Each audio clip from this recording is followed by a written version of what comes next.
Gerbiamas pirmininkė, gerbiama komisijos narė. Iš tikrųjų malonu svarstyti programą, kuri turėtų būti praeitų programų, praeitų metų tęsinys.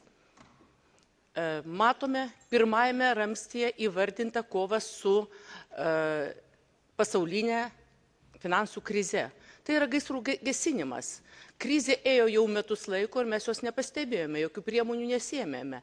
Aš noriu atkreipti dėmesį į energetikos politiką. Prieš 3 metus mes nutarėme, kad kursime bendrą energetikos politiką.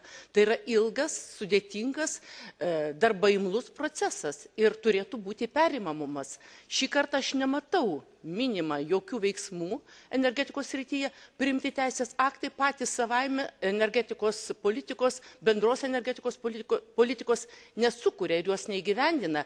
Nėra jungčių, nėra alternatyvių šaltinių paieškos, nedirbama su Arkties problemomis, Arkties galimais šaltiniais.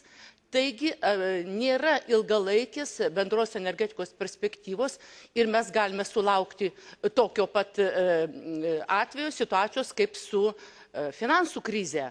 Mes nustebsime, jeigu kas nors energetikoje atsitiks, tada imsimės priemonių. Tai gal tęskime numatytus darbus. Ačiū.